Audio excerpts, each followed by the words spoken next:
Hi everyone, welcome back to my YouTube channel. So ಇವತ್ತು ನಾವು ಒಂದು ದೇವಸ್ಥಾನಕ್ಕೆ ಹೋಗ್ತಾ ಇದ್ದೀವಿ. ಈ ದೇವಸ್ಥಾನ ಬಂದು ನಿಜವಾಗ್ಲೂ ಪ್ರಸಿದ್ಧಿಯಾದಂತಹ ದೇವಸ್ಥಾನ. ಎಷ್ಟು ಚೆನ್ನಾಗಿ ಎಷ್ಟು ವಿಶಾಲವಾಗಿದೆ ಅಂತಂದರೆ ಅಲ್ಲಿ ಹೋದಾಗ ಮಾತ್ರ ಆ ಒಂದು ಅನುಭವ ಆಗುತ್ತೆ. ಸೊ ಆ ದೇವಸ್ಥಾನ ಯಾವುದು ಅಂತೇಳಿ ನಿಮಗೆ ತಿಳಿಸ್ಕೊಡ್ತೀನಿ, ಬನ್ನಿ. ಹೌದು ವೀಕ್ಷಕರೇ, ಇವತ್ತು ನಾವು ಬಂದು ತಲುಪಿದ್ದೀವಿ ಯಡಿಯೂರು ಸಿದ್ಧಲಿಂಗೇಶ್ವರ ದೇವಸ್ಥಾನಕ್ಕೆ. ಸೊ ಯಡಿಯೂರು ಸಿದ್ಧಲಿಂಗೇಶ್ವರ ದೇವಸ್ಥಾನ ನಿಜವಾಗ್ಲೂ ಪ್ರಸಿದ್ಧಿಯಾದಂತಹ ದೇವಸ್ಥಾನ ಆಗಿದೆ. ಹಾಗೆ ತುಂಬ ವಿಶಾಲವಾಗಿ ಕೂಡ ಇದೆ. ಸೊ ನಾವು ಹೋದಂತಹ ಟೈಮ್ನಲ್ಲಿ ತುಂಬ ಬಿಸಿಲು ಇರೋದ್ರಿಂದ ಸೊ ಓಡಾಡಲಿಕ್ಕೆ ಸ್ವಲ್ಪ ಕಷ್ಟ ಆಯಿತು. ನಾನು ಅಂದ್ಕೊಂಡೆ ಈ ಬಿಸಿಲಲ್ಲಿ ಹೇಗೆ ದೇವಸ್ಥಾನ ಸುತ್ತಮುತ್ತ ಭಕ್ತಾದಿಗಳು ಓಡಾಡ್ತಾರಪ್ಪ ಅಂತ. ಆದರೆ ದೇವಸ್ಥಾನಕ್ಕೆ ಬಂದು ನೋಡಿದಾಗ ಗೊತ್ತಾಯಿತು, ಎಷ್ಟೇ ಬಿಸಿಲಿದ್ರೂ ಕೂಡ ಭಕ್ತಾದಿಗಳು ಆ ಬಿಸಿಲನ್ನು ಲೆಕ್ಕಿಸ್ದೇ ದೇವರ ದರ್ಶನನ ಪಡಿತಾ ಇದ್ರು. ಇದೆ ಅಲ್ವಾ ಫ್ರೆಂಡ್ಸ್, ದೇವ್ರ ಮೇಲೆ ಇರುವಂತಹ ನಿಜವಾದ ಭಕ್ತಿ ಶ್ರದ್ಧೆ ಅಂತ ಅಂದರೆ. ಬಿಸಿಲನ್ನ ಕೂಡ ಲೆಕ್ಕಿಸದೆ ಭಕ್ತಾದಿಗಳು ಬರ್ತಿದ್ದಾರೆ ಅಂತಂದರೆ ದೇವರ ಮೇಲೆ ಎಷ್ಟು ಅಪಾರವಾದ ನಂಬಿಕೆ ಮತ್ತು ಶ್ರದ್ಧೆ ಭಕ್ತಿ ಇದೆ ಅಂತ ಹೇಳಿ.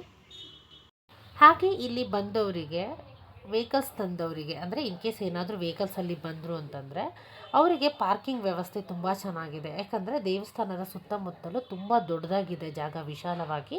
ಸೊ ಹಾಗಾಗಿ ನೀವು ಯಾವುದೇ ಒಂದು 2 ವೀಲರ್ಸ್ ಆಗಿರ್ಬೋದು, 4 ವೀಲರ್ಸ್ ಆಗಿರ್ಬೋದು ತಂದರೆ ಆರಾಮಾಗಿ ಇಲ್ಲಿ ಗಾಡಿಗಳನ್ನು ಪಾರ್ಕ್ ಮಾಡ್ಬೋದು. ಪಾರ್ಕಿಂಗ್ ಪ್ರೈಸ್ ಇರುತ್ತೆ, ಅದೇನಿದೆಯೋ ಅದನ್ನು ನೋಡಿ ನೀವು ಕೊಡಬೇಕಾಗತ್ತೆ. ಸೊ ಹಾಗೆಯೇ ದೇವಸ್ಥಾನಕ್ಕೆ ಹೋಗಬೇಕಾದ್ರೆ ಹೂವೇನಾದರೂ ಪರ್ಚೇಸ್ ಮಾಡೋದಾದರೆ, ಹಣ್ಣುಕಾಯಿ ಏನಾದರೂ ಪರ್ಚೇಸ್ ಮಾಡೋದಾದರೆ ಆ ಪಕ್ಕದಲ್ಲೇ ಅಷ್ಟು ಚಿಕ್ಕ ಚಿಕ್ಕ ಶಾಪ್ಗಳಿದೆ. ಸೊ ಅಲ್ಲಿ ನೀವು ಹೂನ ಹಣ್ಣುಕಾಯಿನ ತೊಗೊಂಡು ಹೋಗ್ಬೋದು. ಹಾಗೆ ಇದ್ರ ಜೊತೆಗೆ ಇನ್ನೊಂದು ಏನಪ್ಪ ಅಂದರೆ ಹಾರ್ಸ್ ರೈಡ್, ಅಂದರೆ ಕುದುರೆ ಸವಾರಿ ಮಾಡ್ಬೋದು. ಒಂದು ರೌಂಡ್ ಅಂದರೆ ಒಂದಿಷ್ಟು ದೂರ ಅಂತ ಕುದುರೆ ಸವಾರಿ ಮಾಡ್ಬೋದು. ಆದರೆ ಅದಕ್ಕೂ ಕೂಡ ನೀವು ಪೇ ಮಾಡಬೇಕಾಗತ್ತೆ. ಈ ಒಂದು ದೇವಸ್ಥಾನಕ್ಕೆ ಬರೋರು ಸುಮಾರಷ್ಟು ಸಮಸ್ಯೆಗಳನ್ನು ದೇವರ ಬಳಿ ಹೇಳಿಕೊಂಡು ಹರಕೆಗಳನ್ನು ಕಟ್ಕೊತಾರೆ. ಅಂದರೆ ಮದುವೆ ಆಗದಿದ್ದವರಾಗಿರ್ಬೋದು, ಕೆಲಸ ಸಿಗದೇ ಇರೋರು ಕೆಲಸ ಸಿಗಲಿ ಅಂತ ಬೇಡ್ಕೊತಾರೆ. ಹಾಗೆ ಮನೆ ಕಟ್ಟೋರು ಮನೆ ಕಟ್ಟಲಿ ಅಂತ ಬೇಡ್ಕೊತಾರೆ. ಹಾಗೆ ಸಮಸ್ಯೆಗಳಿರೋರು ಎಲ್ಲ ಸಮಸ್ಯೆಗಳು ದೂರ ಆಗಲಿ ಅಂತ ಕೇಳ್ಕೊತಾರೆ. ಮಕ್ಕಳಾಗದೇ ಇರೋರು ಮಕ್ಕಳು ಆಗಬೇಕು, ನಮಗೆ ತಾಯಿಯ ಒಂದು ಭಾಗ್ಯ ಕೊಡು ಅಂತ ಕೂಡ ಎಲ್ಲ ಸಮಸ್ಯೆಗಳನ್ನು ಹೇಳಿಕೊಂಡು ಇಲ್ಲಿ ಕೆಲವೊಂದೊಂದು ಕಾಣಿಕೆಗಳನ್ನು ಹಾಕಿ ಹರಕೆನ ಸಲ್ಲಿಸ್ತಾರೆ. ಅದು ಏನು ಅನ್ನೋದನ್ನು ಹೇಳ್ತೀನಿ, ಬನ್ನಿ. ಏನದು ಅಂದ್ರೆ ಏನು ಹರಕೆನ ಏನದು? ಇದೆಲ್ಲ ಹರಕೆ, ಆರೋಗ್ಯದ ಮನೆಯದು ಹರಕೆ. ನಮ್ಮ ಮನೆಗೆ ಒಳ್ಳೇದಾಗಲಿ, ನಮ್ಗೆ ಒಳ್ಳೇದಾಗಲಿ, ಶರೀರ ಆರೋಗ್ಯ ಭಾಗ್ಯದ್ದು ಒಳ್ಳೇದಾಗಲಿಕ್ಕೆ ಬೇಡ್ಕೊಂಡಾಗ. ಇದು ಕಿವಿ,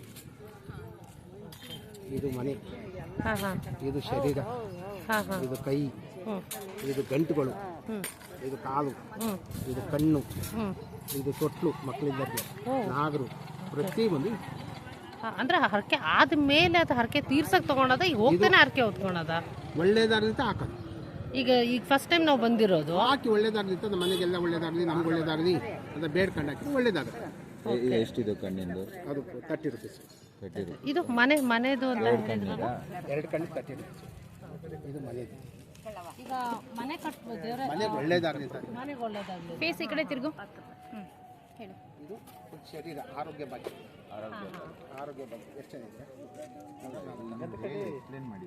5 ರೂಪಾಯಿ ಆರೋಗ್ಯ ಭಾಗ್ಯ. ಇದು ಗಂಟುಗಳು, ಸೀಟು ಗಂಟು, ನರವಣೆಗಳು, ಎದೆ ಗಂಟುಗಳು, ಹೊಟ್ಟೆಲಿರೋ ಗಂಟು, ಕಾಲು ಗಂಟು, ಇದು ಆರೋಗ್ಯ. ಇದು ದೋಷ, ಇದು ಪಾಪ ಮಕ್ಕಳ ಸಮಸ್ಯೆ.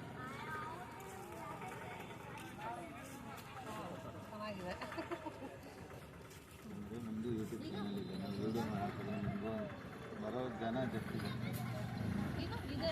ಅದು ಪಿಂಪಲ್ಸ್ ಎಲ್ಲ ಇದೆ.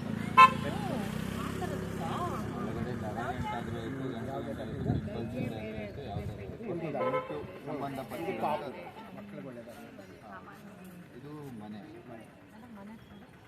ಮನೆಗೆ ಒಳ್ಳೇದಾಗಲಿ ಅಂದ್ರೆ ಮನೆ ಅಂದ್ರೆ ಮನೇಲಿರೋ ಎಲ್ಲ ಮೆಂಬರ್ಸ್ಗೂ ಮನೆ ಒಳ್ಳೇದಾಗಲಿ. ಮೆಂಬರ್ಸ್ ಎಲ್ಲ ಇದು ಮನೇಲಿ ಏನಾದ್ರು ಕೆಟ್ಟ ದೋಷ ಇದ್ದು ಏನಾರು ಇದ್ರೆ ಅದಕ್ಕೆ ಒಳ್ಳೇದಾಗಲಿ. ಇಲ್ಲ ಇನ್ ಕೇಸ್ ಮನೆ ಕಟ್ಟೋದಿದ್ರು ಕಟ್ಟಬಹುದು, ಆರ್ಕೆ ಥರ. ಇದು ನಾವೀಗ ಹುಂಡಿಲಿ ಹಾಕ್ಬೇಕಾ? ದುಡ್ಡು ಹಾಕ್ತಿರಲ್ಲ, ಆ ಹುಂಡಿಗೆ ಅಂದ್ರೆ ಕಾಣಿಕೆ ಸಮೇತ ಹುಂಡಿಗೆ ಕಾಣಿಕೆ ಸಮೇತನೇ ಹಾಕೋದು. ನಿಮ್ಮ ಕೈಗೆ ಎಷ್ಟಾಗುತ್ತಾ ಅಷ್ಟು. ಇದು ಮನೆಗೆ ಮನೇಲಿರೋ ಎಲ್ರಿಗೂ ಇದು ಎಲ್ಲರಿಗೂ ಇದೆ.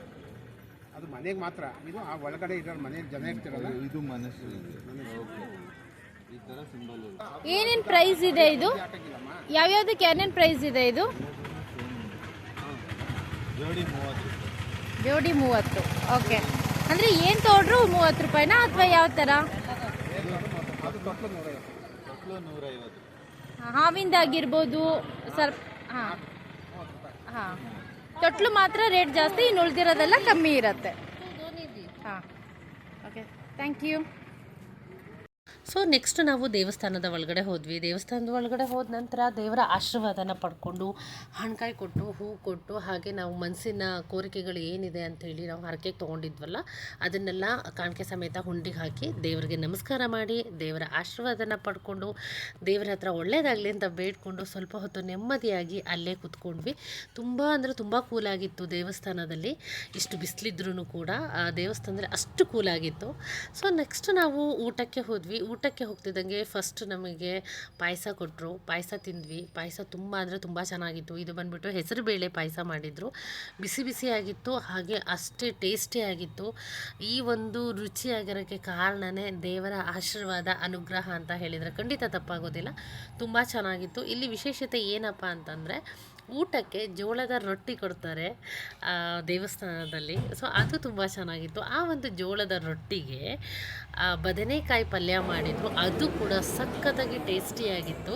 ಸೊ ಇದಕ್ಕೆ 2 ತರಕಾರಿ ಮಿಕ್ಸ್ ಮಾಡಿದರು. ಅದು ಬಂದುಬಿಟ್ಟು ಬದನೆಕಾಯಿ ಹಾಗೆಯೇ ಹೂಕೋಸು ಅಂತೀವಲ್ಲ ಅದನ್ನು ಮಿಕ್ಸ್ ಮಾಡಿದರು. ತುಂಬ ಚೆನ್ನಾಗಿತ್ತು. ಅದನ್ನು ಕೂಡ ನಾವು ಸ್ವೀಕರಿಸಿದ್ವಿ.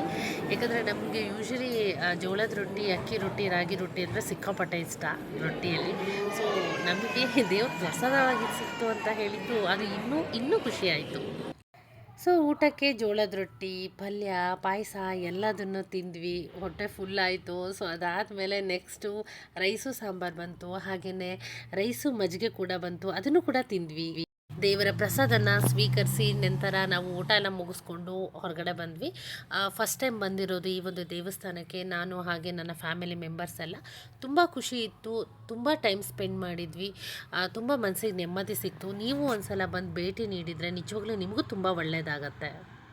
ಮತ್ತು ಇನ್ನೊಂದು ವಿಷಯ ಹೇಳಲೇಬೇಕು. ದೂರದ ಊರಿಂದ ಏನಾದರೂ ದೇವಸ್ಥಾನಕ್ಕೆ ಅಂತ ಬಂದರೆ ಇಲ್ಲಿ ಲಾಡ್ಜಿಂಗ್ ವ್ಯವಸ್ಥೆ ಇರುತ್ತೆ ಪಕ್ಕದಲ್ಲೇ. ಸೊ ಕೌಂಟ್ರಲ್ಲಿ ಕೇಳಿ ನೀವು ಬುಕ್ ಮಾಡ್ಕೊಬೇಕಾಗತ್ತೆ. ಪ್ರೈಸ್ ಕೂಡ ತುಂಬ ಕಮ್ಮಿ ಇದೆ. ಹಾಗೆ ರೂಮಿನ ವ್ಯವಸ್ಥೆ ತುಂಬ ಚೆನ್ನಾಗಿದೆ. ನೀವು ಆರಾಮಾಗಿ ಬಂದು 1 ದಿನ 2 ದಿನ ಹಾಲ್ಟಾಗಿ ದೇವರ ದರ್ಶನ ತೊಗೊಂಡು ನೀವು ಆರಾಮಾಗಿ ಹೋಗ್ಬೋದು. ಆ ಥರದ ಒಂದು ವ್ಯವಸ್ಥೆ ಕೂಡ ಇದೆ. ನೋಡಿದ್ರಲ್ಲ ಫ್ರೆಂಡ್ಸ್, ಈ ಒಂದು ವಿಡಿಯೋ ನಿಮ್ಮೆಲ್ರಿಗೂ ಇಷ್ಟ ಆಗಿದೆ ಅಂತ ನಾನು ಅನ್ಕೊತೀನಿ. ಇಷ್ಟ ಆಗಿದರೆ ಪ್ಲೀಸ್ ಲೈಕ್ ಮಾಡಿ, ಶೇರ್ ಮಾಡಿ, ಕಮೆಂಟ್ ಮಾಡಿ. ಫಸ್ಟ್ ಟೈಮ್ ಏನಾದರೂ ನನ್ನ ಚಾನಲ್ ನೋಡ್ತಾ ಇದ್ದರೆ ಸಬ್ಸ್ಕ್ರೈಬ್ ಆಗೋದಂತೂ ಯಾವುದೇ ಕಾರಣಕ್ಕೂ ಮರಿಬೇಡಿ. ಸೊ ಈ ಒಂದು ದೇವಸ್ಥಾನದ ಬಗ್ಗೆ ನನಗೆಷ್ಟು ಗೊತ್ತೋ ಅಷ್ಟು ಮಾಹಿತಿ ಕೊಟ್ಟಿದ್ದೀನಿ. ನನಗೆಷ್ಟು ಖುಷಿಯಾಯಿತು ಅನ್ನೋದನ್ನು ನಿಮ್ಮೊಂದಿಗೆ ಶೇರ್ ಮಾಡಿದ್ದೀನಿ. ಸೊ ಶ್ರೀ ಯಡಿಯೂರು ಸಿದ್ಧಲಿಂಗೇಶ್ವರ ಸ್ವಾಮಿ ನಿಮ್ಮೆಲ್ರಿಗೂ ಒಳ್ಳೇದು ಮಾಡಲಿ, ಹಾಗೆ ನಮಗೂ ಒಳ್ಳೇದು ಮಾಡಲಿ. ವಿಡಿಯೋ ನೋಡೋದಕ್ಕಾಗಿ thank you so much and love you.